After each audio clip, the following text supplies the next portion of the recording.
रास्ते में आए हुए भय और प्रलोभन को स्वीकार नहीं करता, कदम नहीं लड़खड़ाता, तब उसके अंदर ये 33 गुण प्रकाशित हो जाते हैं। ये जिसके अंदर है वो भगवान अजित को अपने अधीन कर लेता है। जब किसी का सही मार्ग तय होने लगता है तो दो बातें उसको गिराती हैं, भय या प्रलोभन। जो भय से भी नहीं लड़खड़ाता, प्रलोभन से भी नहीं रुकता, उसमें 33 भागवतिक सद्गुण प्रकाशित हो जाते हैं। पहला, अहिंसा। मन वचन कर्म से भी कभी वो किसी की हिंसा नहीं करेगा, न मन से, न वचन से, न कर्म से। धर्म का अलग अलग उपदेश है, स्थान, व्यक्ति, योग्यता, अधिकार के अनुसार। अहिंसा हमारे लिए है, हम निवृत्ति मार्ग के हैं। आप एक वीर योद्धा हैं राष्ट्र रक्षा के लिए, तो आपके लिए कठोरता चाहिए हृदय में। यदि आप दयालुता धारण करेंगे तो हमारा राष्ट्र संकट में पड़ जाएगा। आपके लिए माला चलाना नहीं, आपके लिए गोली चलाना भजन है। आप अपने धर्म से युक्त रहिए। अर्जुन जी कह रहे मैं सन्यास लेकर भिक्षा मांगकर खा लूंगा, युद्ध नहीं करूंगा। भगवान कह रहे गलत, पर धर्मो भयावह, स्वधर्म का पालन कर, इस समय नहीं भय को प्राप्त हो जाएगा। ये परमार्थ के पथ पर जो भगवत प्राप्ति के मार्ग में चला है, जिसको भगवान ने ये मार्ग दिया है, उसके लिए पहला सद्गुण अहिंसा। मन से, वचन से, कर्म से किसी की हिंसा नहीं करना। हिंसा और अहिंसा का निर्णय स्थान, अवसर, धर्म की स्थिति के अनुसार दिया जाता है, ना कि सार्वभौम। सार्वभौम अहिंसा का सिद्धांत नहीं चलेगा। हमारे धर्म का नाश करने आ रहा, हम अहिंसा व्रत लेकर बैठे, हमारी मर्यादा, हमारे राष्ट्र, हमारे धर्म का नाश करने जा रहा, तो इस समय हिंसा ही अहिंसा से बढ़कर के भी है, ये समझना होगा। इसलिए बहुत विवेक परमार्थ में चाहिए। जो निवृत्ति परक साधक हैं, उनके हृदय में अहिंसा धर्म का प्रादुर्भाव होता है, और अहिंसा धर्म भी अपना रूप अलग धारण करता है। जैसे वेन राजा ने भगवान के विरुद्ध आचरणों की स्थापना करनी चाहिए, तो संतों ने जो अहिंसा व्रत के परम पुजारी, उन्होंने उसकी हिंसा कर दी, क्योंकि उस समय हिंसा ही सबसे बड़ा धर्म है। और उसके शरीर से फिर मत कर भगवान पृथु को प्रकट किया। ये बड़ा सूक्ष्म विषय, धर्म बड़ा सूक्ष्म विषय है। दूसरा, सत्य। मन से जो सोचा गया, वाणी से वही बोला गया, आचरण में वही किया गया, उसे सत्यवादी कहते हैं। सत्य वचन में जरूर होना चाहिए। तीसरा, आस्तेय, चोरी ना करना, कभी भी किसी की चोरी ना करना, यह भगवान के भक्त में आ जाता है। चौथा, ब्रह्मचर्य। अगर गृहस्थ है तो संयम के अनुसार ब्रह्मचर्य, एक नियत समय के अनुसार ब्रह्मचर्य। विरक्त है तो आजीवन अखंड ब्रह्मचर्य, ये लक्षण प्रकट हो जाता है। पांचवा, अपैशुन, कभी किसी की चुगली ना करना। ये साधक ध्यान दे, कभी किसी की चुगली ना करना। कैसे? तुम सुना उसने ऐसा ऐसा ऐसा आग लगा दी, फिर उसकी बात तुम्हें सुना, जिसकी बात थी वो तो ऐसा कह रहा है, दोनों भिड़ा दिया, मुस्कुरा के चल दिया। तो तुमको ऐसी जगह भिड़ाया जाएगा जहां मुस्कुरा ही नहीं पाओगे, क्योंकि वो देख रहा है, तीसरा कोई देख रहा है, वो ऐसी जगह भिड़ाएगा कि तुम्हारी महीनों की मुस्कुराहट गायब हो जाएगी।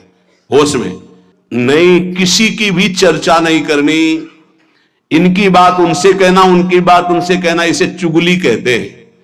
शास्त्रीय भाषा में अपैशुन नहीं करना, ये हृदय को मलिन कर देता है। किसी की वार्ता नहीं। कभी श्री जी की वार्ता चार खड़े होके करो, बोधनता परस्पर, लाडली जी का ऐसा स्वभाव, ऐसे सुंदर, ऐसे, तो छाती ठंडी हो जाए। कभी श्री जी की चर्चा नहीं सुनते। आपस में जब दो मिलेंगे तो चर्चा होगी, तो प्रपंच की होगी। वो साधक नहीं, प्रपंची कहा जाता है। अरे जैसी हरिवंश प्रपंच बंच, सब ये काल ब्याल को खायो, यह जिये जान श्याम श्यामापद कमल संग सिरनायो। छठवां है लज्जा। लज्जा कहते पाप कर्म करने में बहुत संकुचित हो जाना, नहीं, मन से ही घृणा हो जाए, नहीं नहीं नहीं, हमें नहीं चाहिए, हम प्रभु के मार्ग के पथिक हैं। सातवां, अमानिता। ये लक्षण उदय होते हैं। मान की बिल्कुल चाह ना रह जाना, और ये बहुत खतरनाक है, बहुत खतरनाक। सबसे पहला लक्षण है ब्रह्मबोध महापुरुष का मान रहित होना। निर्मान अमोहा जित संग दोषा। मान सबई मान प्रद आप अमानी। मान कभी स्वीकार नहीं करना चाहिए। महापुरुषों को देखो, आज भी गुरुदेव भगवान आरती करके सबको पंचांग प्रणाम करते हैं, सबको पंचांग प्रणाम करते हैं। अपने लोग गुरु जी आचार्य चरण सर्वान वस्तु तया निरीक्ष परम स्वाराध्य बुद्धिर मम क्वाहम तुच्छा परम अधमा। आचार्य चरण क्या कह रहे हैं? क्वाहम तुच्छा परम अधमा। सबको प्रणाम कर रहे हैं, गुरुदेव सबको प्रणाम कर रहे हैं, तो हमको शिक्षा लेनी चाहिए। अमानी ना मान देना, सब ही मान प्रद आप अमानी। ये अमानिता, ये 7वां लक्षण उपासक के अंदर जागृत होता है। 8वां पवित्रता। शरीर पवित्र, वस्त्र पवित्र, चिंतन पवित्र, व्यवहार पवित्र। छल कपट से व्यवहार दूषित हो जाता है। अरे बहुत बहुत, अगर आप भगवत मार्ग में, तो कभी ऐसा मत करना, क्योंकि जिससे कर रहे हो और आप, उसके बीच में ईश्वर विराजमान है, उसी की आराधना के मार्ग में तो चले हो। पवित्रता, शरीर पवित्र हो और वस्त्र पवित्र हो। ये आपका लोक शंका, मल त्याग आदि बहुत सावधानी से पवित्रता का निर्वाह करोगे तो शरीर राग का नाश हो जाएगा। ध्यान रखना, जितना पवित्र हो कोई, उतने शरीर राग का नाश होगा। ये उल्टा लक्षण है।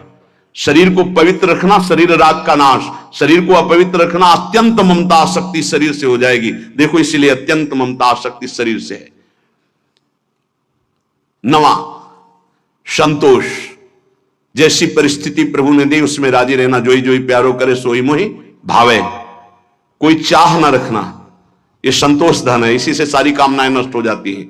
बिन संतोष न काम न साही, और अछत काम सुख सपन्यों नाही। बिना संतोष के कामनाओं का नाश नहीं होता। तो उपासक के हृदय में संतोष आ जाता है, जैसा प्रभु ने दिया। आज सब्जी भी नहीं है, प्रभु की बड़ी कृपा है, रोटी अकेले पा ली। आज रोटी भी नहीं है, जल से काम चला लिया। किसी संत से किसी ने पूछा कि प्रसाद पाया? तो उन्होंने कहा नहीं, माधुकरी नहीं मिली। फिर क्या पाया? बोले पा लिया है। क्या पाया? बोले भूख को पा लिया है। आज प्रभु की इच्छा है से भूख को पा लिया है। संतोष, काहू सो कछु न चाहोगो। संतोष। 10वां तितिक्षा, महान सहनशील। दूसरे के कट वचन, शरीर की पीड़ा, ऋतुओं का प्रभाव, अंदर की जलन, संतुष्टायन के नवा। तितिक्षा, ये महान लक्षण है भगवत प्राप्ति के मार्ग के पथिक का। जरा सी बात में विक्षिप्त हो जाना, चिड़चिड़ा स्वभाव कर लेना, नाना प्रकार की असत वृत्तियों में दौड़ जाना, यह साधक का स्वभाव नहीं होता। बड़े से बड़े कष्ट को हंसकर सहना, बड़े से बड़ी विपरीत परिस्थिति को मुस्कुरा के सहना, यह भगवान के पार्षद का लक्षण होता है। आप भगवान के पार्षद हैं, भगवत मार्ग के पथिक, चाहे गृहस्थी हो चाहे विरक्ति। 11वां निष्कपटता। संत सरल चित जगत हित जान स्वभाव सने। संतों का स्वभाव, उनका सने, उनकी चित्त की स्थिति सरल होती है, कपट नहीं। निष्कपटता उनके हृदय में जागृत हो जाती है। 12वां संत संग में अत्यंत गाढ़ प्रेम आसक्ति, ये पैदा हो जाए भगवत कृपा पात्र के अंदर। 12वां संत संग, सत्संग भागम भाग मच जाएगा। कैसे मैं सत्संग में आगे बैठूं जिससे मैं वक्ता के मुखारविंद पर चातक की तरह दृष्टि रख करके उनके वाक्यों का पान स्वाति की बूंद की तरह करूं। सच्चे श्रोता का लक्षण, मैं भाग कर जाऊं और उनको देखता रहूं और उनके वाक्य जो निकल रहे हैं उनका पान करूं श्रवणेन्द्रिय के द्वारा। 13वां संत सेवा की भूख, ये प्रकट हो जाती पक्का। मैं साधु हूं ऐसा नहीं रहता, यही रहता है भगवान कब ऐसी कृपा करेंगे कि संत सेवा हो जाए। एक साधक कह रहे थे कि जब संत सेवा होती है, उनके दर्शन सेवा का अवसर मिलता है, तो ऐसा लगता है कि ये कभी बंद ना हो और जीवन भर मुझे साधु सेवा मिलती रहे। बहुत अच्छा लगा कि हम लोग जब उनकी सेवा में खड़े होते तो एक अलौकिक आनंद मिलता है। संत सेवा की भूख जग जाना। बड़े भावुक जन होते हैं, बड़े भावुक जन होते हैं। इससे बहुत बड़ा प्रभाव पड़ता है, बहुत बड़ा हृदय में प्रभाव पड़ता है। एक संत थे जो कभी सेवा स्वीकार नहीं करते थे, तो बाहर उस समय शौच जाने को होता था, तो जहां वो बाहर शौच जाते थे तो एक भगत थे, वो कभी शिष्य नहीं बनाते थे संत जी। तो कैसे सेवा करें, कहीं कुटिया में सेवा को तो अवसर ही नहीं था, तो जब शौच हो जाते तो शौच को गड्ढा खोद करके ऊपर से रथ से पाट देते। तो पहले जिस एरिया में शौच जाते थे तो उनको दिखाई देती थी पड़ी, साफ साफ एकदम ऐसे। महीनों हो गया, तो एक दिन छुप करके देखा तो वो कर नजदीक गए, कहा भाई ऐसी ये वृत्ति आप करते हो मुझे पसंद नहीं, आप क्यों करते हो? उनका भगवान मुझे लगा था कि संत सेवा करना चाहिए, आप प्रगट में कोई, वही उन्हीं को शिष्य बनाया और अपनी सारी आंतरिक धरोहर उनको सेवा से बहुत, पर सेवा ऐसी छुप कर या कोई जान ना पावे या उसको जनाने की चेष्टा ना हो, उससे मान सम्मान प्रियता प्राप्त करने की इच्छा ना हो, ये सेवा का भाव बड़ी कृपा से प्राप्त होता है। संदीपनी जी अपने गुरु जी की सेवा के प्रताप से ही जगत गुरु भगवान श्री कृष्ण के गुरु बनने का पद प्राप्त किया। सेवा में बड़ी सामर्थ्य है। स्वयं रघुनाथ जी गुरु सेवा संत सेवा के इतने इच्छुक कि विश्वामित्र जी की आज्ञा में रहे, उनके साथ साथ रहे, उनके चरण दबाए, उनके जिनकी आज्ञा का पालन समस्त वैदिक ब्रह्म ऋषि सिद्धांत पूर्वक करते हैं, वो प्रभु आज्ञा पालन कर रहे हैं। विश्वामित्र जी की हर कदम पर आज्ञा लेकर जा रहे हैं। 14वां तप। तप कहते हैं मन में आए हुए विकारों को सह जाना, उसके अनुसार भोग क्रिया न करना, वो जो ताप होता है उसे सह जाना तप कहते हैं। अपने परमार्थ मार्ग में चलने में जो कष्ट मिलता है उसको हंस के सह जाना, उसे तप कहते हैं। जैसे किसी को भी नींद ना आती हो तो इस समय आराम से आ जाएगी घर में आराम से, लेकिन आप नींद का त्याग करके तो प्रणाम करते हैं। कहते हैं कलयुग चल रहा है, प्रणाम करते 10-10 20-20 हजार लोग मार्ग में, अगर हम वहां से 2:15 बजे निकलते हैं तो वो कै बजे से लगे होंगे, कै बजे खड़े रहे होंगे, कहां से आए होंगे, और किसी के चेहरे में कोई निराशा नहीं, नाचते हुए उत्साहित होते। मुझे तो सतयुग दिखाई दे रहा है, सब राधा राधा राधा राधा राधा। कहां उनकी नींद है, कहां उनकी सुविधाएं? छोटे छोटे गोद में बच्चे लिए धक्का खाते हुए खड़े हुए हैं। बलियारी उनको प्रणाम है, क्या देखने के लिए खड़े हैं? क्या मिल जाता है उनको? ना एक चाय मिलती, ना एक लड्डू मिलता है, ना उनको ऐसे ऐसे भी तो नहीं होता कि, और ऐसे है भी क्या? आया क्या कुछ तुम्हारे पास? ऐसे कुछ आया क्या? कुछ नहीं, कुछ नहीं। नहीं तो हम कर तो रहे नहीं, लोग ऐसे नहीं। अगर कुछ आया हो तो बताओ, कुछ नहीं आया।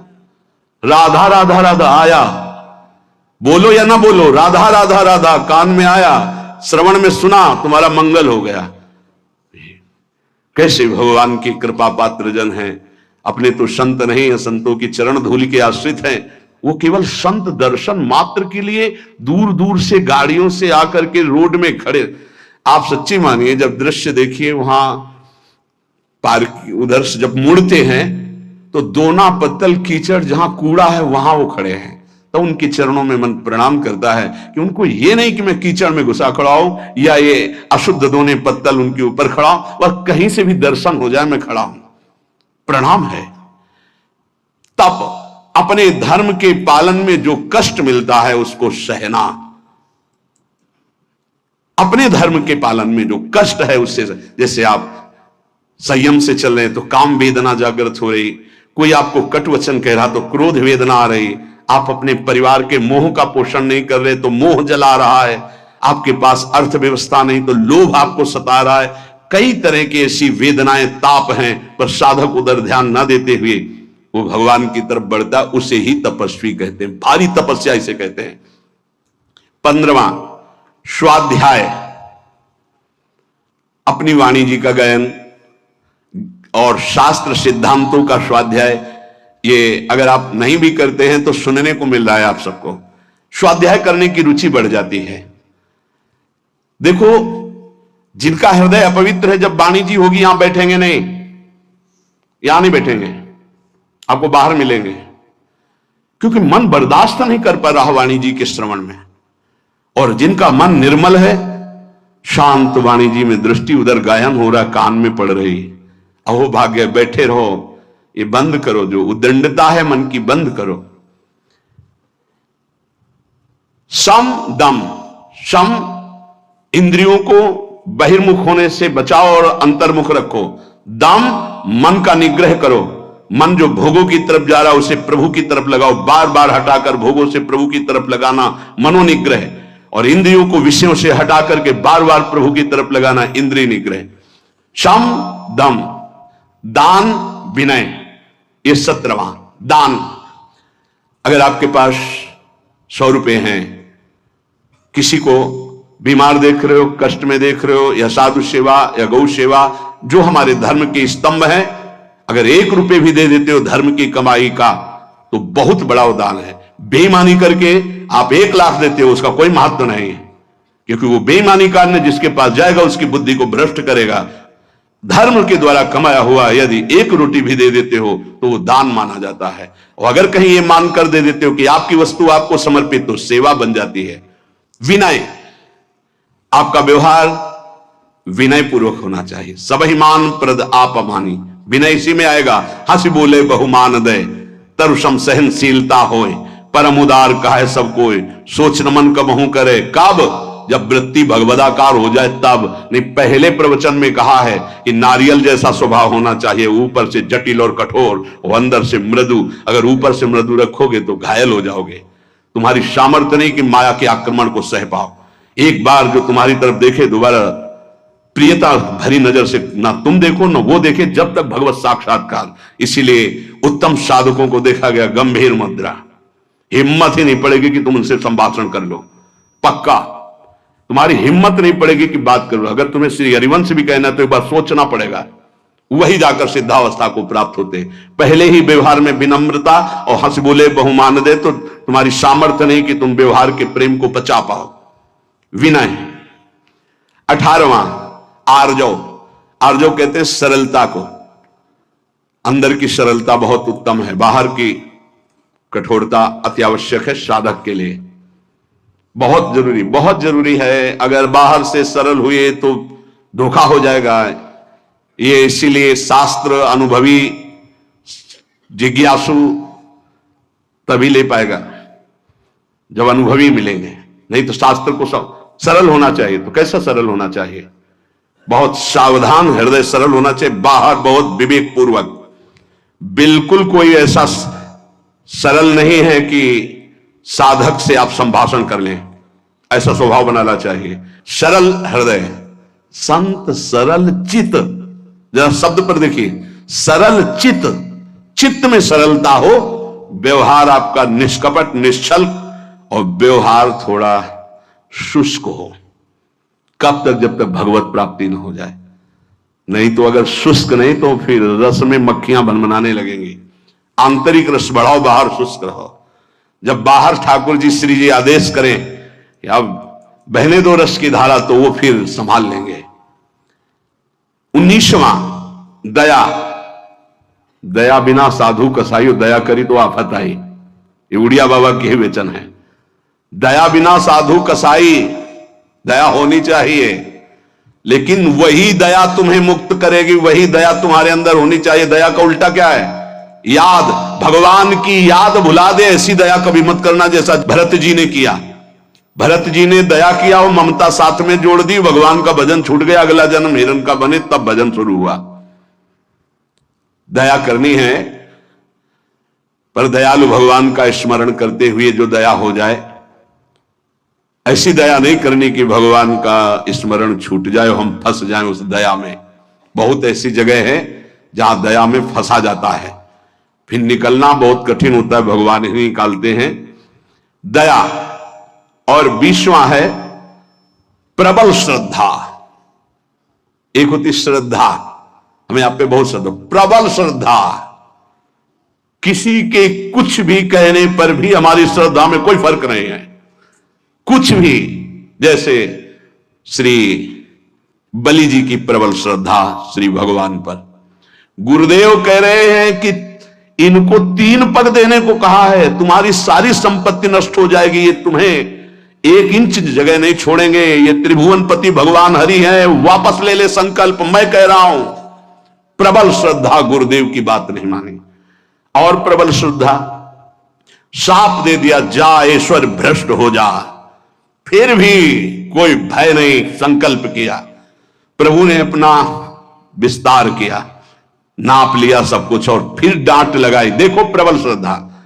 बोल 3 पग पृथ्वी दान के लिए कह रहा था, आप कहां? गुरु ने मना किया था, नहीं माना ना, बड़ा दानी बनता था। वरुण पास से बांध दिया जो प्रतिपल महान कष्ट देता है। अब बोल तीसरा पग कहां पूरा करेगा? बलि जी की प्रबल श्रद्धा में कोई फर्क नहीं पड़ा। प्रहलाद जी के नाती हैं, महाभागवत प्रहलाद जी के नाती विरोचन पुत्र महाराज बलि। उन्होंने कहा प्रभु अभी तो आपको प्रणाम भी नहीं किया, हाथ बंधे नहीं, आपको प्रणाम करता। प्रभु हम अपने वचन से पीछे नहीं हटने वाले। 3 पग कहा था, 2 पग में सब नाप लिया, उतने बड़े बनो जितने बड़े में मांगा था, और तीसरा पग मेरे सर पे रखो और मुझे नाप लो। 2 पग में संपत्ति और तीसरे पग में संपत्तिवान को। भगवान बिक गए। इसे कहते हैं प्रबल श्रद्धा। गुरु ने साप दे दिया, गुरु ने मना किया, भगवान ने बांध दिया, कटाक्ष किया, पर श्रद्धा पे कोई फर्क नहीं पड़ा। इसे कहते हैं प्रबल श्रद्धा। 21वां विवेक। यह विवेक बहुत बड़ा साधक का बल होता है, यह कहीं फंसने नहीं देता, हर जगह से विवेक बचा लेता है। बहुत सुंदर अस्त्र है विवेक, जो हर समय काटता रहता है। मोह, ममता, राग, काम, क्रोध, लोभ, मद, सबको काट के भगवान की प्राप्ति कराने में बहुत बड़ा हाथ है विवेक का। और यह विवेक किसी बाजार में नहीं मिलता, यह केवल साधु समागम में मिलता है। बिन सत्संग विवेक न होई, और राम कृपा बिन सुलभ न सोई। बिना सत्संग के विवेक नहीं होता, बिना राम कृपा के सत्संग नहीं प्राप्त होता। 22वां दृढ़ वैराग्य। दृढ़ वैराग्य त्याग कहते हैं। भोग सामग्री की भोगने की इच्छा है, पर भोगूंगा नहीं क्योंकि भगवत प्राप्ति करनी है, इसे त्याग कहते हैं। भोग सामग्री की भोगने की इच्छा का ही नाश हो गया है। भोग सामग्री आसपास है लेकिन नहीं, इच्छा ही नहीं है, उसका नाम वैराग्य है। दृढ़ वैराग्य, यहां से लेके ब्रह्मलोक तक के किसी भी भोग की सामर्थ्य नहीं कि उस उपासक के मन को ललचा दे, चलायमान कर दे, उसे दृढ़ वैराग्य कहते हैं। यह जागृत हो जाता है। 23वां एकांत सेवन की रुचि, अंतर्मुख। एकांत सेवन की रुचि, अंतर्मुख। बाहर के लिए कमरे की बात नहीं है। यहां कमरे में भी बैठकर आप एकांत नहीं रहेंगे यदि अंतर्मुख नहीं है। विषय चिंतन कर रहे हैं तो आप बाहर ही हैं, एकांत नहीं। एकांत अपने इष्ट के चिंतन में निरंतर लगे रहना। 24वां किसी भी तरह का कोई भी परिग्रह न रखना अपने लिए। कोई भी परिग्रह अपने लिए नहीं रखना। जिसने आज दिया है वही कल देगा। जो पूरे विश्व का भरण पोषण करता है वो इस शरीर का भी भरण पोषण करेगा। चिंता क्या करनी है? हम अपने कर्तव्य का पालन करते हैं, चिंता नहीं। हम प्रभु की आज्ञा में अपने जीवन को समर्पित करते हैं, भोगों की संग्रह में नहीं। अपरिग्रह, अपरिग्रह 2 प्रकार का होता है। एक बाहर से लिया हुआ दान और एक अंदर चिंतन। ना हमें भोगों के, अगर आज जो है ये खाने को मिल जाता, अगर ऐसा वस्त्र मिल जाता, ऐसा ऐसा, ना अंदर से चिंतन और बाहर से प्राप्त होने पर जितना हमारे शरीर का भरण पोषण, इसके अलावा नहीं है, हमें नहीं चाहिए। अगर वो उस पर महत्व बुद्धि है तो परिग्रह, परिग्रह है तो भगवान के अनुराग में बाधक है। अपरिग्रह बाहर और आंतरिक दोनों जगह से आशा शून्य हो जाना। आशा ही परमम दुखम, नैराश्यम परमम सुखम, अपरिग्रही का लक्षण है। बिना आशा के जो भोग प्राप्त हुआ है उसमें भी पहले विवेक के द्वारा देखना है कि धर्मयुक्त है कि नहीं, फिर विवेक के द्वारा निर्णय करना है साधना में सहयोगी है कि नहीं, फिर कितनी आवश्यकता है उतना उपभोग करना। 25वां समाधान। कई बार कहा है सत्संग में कि साध्य और साधन के विषय में साधक का समाधान हो जाना चाहिए। आपको पता है आपका साधन क्या है, आपको पता है आपके साध्य कौन है, बस साध्य निश्चित किए, श्यामा श्याम। साधन उनके गुरुदेव के द्वारा जो दिया हुआ उपासना का मार्ग है, बस उसी पर। अब साध्य साधन के विषय में कोई प्रश्न नहीं, कोई संशय नहीं। चित्त का भगवदाकार हो जाना, अपने आराध्य देव में समर्पित हो जाना ही वास्तविक समाधान कहा जाता है। अब इस इष्ट के विषय में या साधन के विषय में कोई शंका नहीं, उसे समाधान कहते हैं। 26वां उपरति वैराग्य के ऊपर का हिस्सा है। वैराग्य में तो भोग सामग्री है पर भोगने की इच्छा नहीं है। उपरति में भोग सामग्री है ऐसा बोध भी नहीं रहता, एकमात्र केवल परमात्मा बुद्धि, ये उपरति जागृत हो जाती है। 27वां भगवत तेज, जिससे सब भयभीत रहते हैं, उसे भगवत तेज कहते हैं। कोई भी त्रुटि गलती करोगे, कोई भी धर्म विरुद्ध आचरण करोगे, तुम्हारा मन सामने आने के लिए नहीं कह पाएगा। तुम कटोगे, सामने नहीं आओगे। तुम्हारा अगर ज्यादा अपराध बन गया तो निंदा करने लगोगे, द्वेष करने लगोगे गुरुजनों से, क्योंकि तुम्हारे नाश का कारण बनेगा। भागवतिक तेज, जैसे श्री कपिल जी महाराज से सगर के जो 60,000 पुत्र थे, वहां आश्रम में घोड़ा बंधा हुआ था, उनको तो पता ही नहीं था, ध्यान में थे, किसी ने बांध दिया। उनको लगा कि इन्होंने तो उपद्रव मचा दिया, तो केवल देखा था, सोचा नहीं था। इतने में सब के सब भस्म हो गए। इसे भगवत तेज कहते हैं।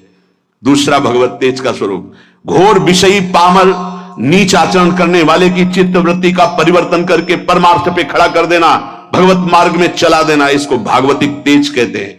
ये तेज महापुरुषों में अपराधियों के अपराध को रोक देना, मलिन वृत्ति को उठाकर भगवदाकार कर देना, ये जो तेज है ये भक्त में जागृत होता है, संतों में जागृत होता है। इसी से जगत मंगल होता है, इसी तेज से। जैसे किसी एक वैज्ञानिक ने कल, डॉक्टर कैंसर के और विज्ञान संपन्न थे, उन्होंने कहा मेरा विज्ञान आपकी इस प्रवचन में एक बात जो आई उसको स्वीकार नहीं करता कि किसी संत ने थूक दिया तो कैंसर ठीक हो गया। मैं उसका बहुत बड़ा मर्मज्ञ हूं कैंसर का। उसका ऑपरेशन किया जाता है, फिर वो बढ़ता ही रहता है, वो मार के ही छोड़ता है, चाहे 1-2 वर्ष 4 वर्ष उन्हें मरना पड़ता है। पर आपने कहा कि कैंसर का उन्होंने थूक दिया तो कैंसर ठीक हो गया, तो तुम्हें आश्चर्य लगा, तुम्हारा ज्ञान विज्ञान काम नहीं करता। तो एक साथ में और बात सुनी होगी कल कि उन्होंने फिर अपने पैर पे उसके लिया और उस पैर में वो कैंसर इतना बढ़ा कि उसको अपना चरण जो है वो कटवाना पड़ा। पूरी बात सुनोगे तो प्रश्न उत्तर नहीं होगा। अब तुम्हारे अंदर ये सामर्थ्य नहीं कि तुम दूसरे के प्रारब्ध को ट्रांसफर कर लो अपने ऊपर, लेकिन उन महापुरुषों में सामर्थ्य है। इसे भगवत तेज कहते हैं। तुम विज्ञान पढ़ लिखकर बुद्धि की धरा से प्राकृतिक वस्तु के केवल जानकार हो सकते हो, लेकिन जिसने बुद्धि सच्चिदानंद में लगा दी है वो अप्राकृत दिव्य चिदानंद भाव को तुम प्राकृतिक बुद्धि से कैसे तोल सकते हो? तुमको क्या पता? अगर हम ये घटना बता दी तो तुम्हें समझ में आ रहा नहीं, हजारों के दोषों और पापों को स्वयं संत लेकर कुछ संकल्प से, कुछ भजन से, कुछ भोग कर नष्ट करते हैं, कर रहे थे और करते रहेंगे। तुम्हें क्या पता है इसको? तुम्हें पता है जो भगवान के भजन में लगे हुए हैं उनके प्रारब्ध की धज्जियां तो भजन से उड़े।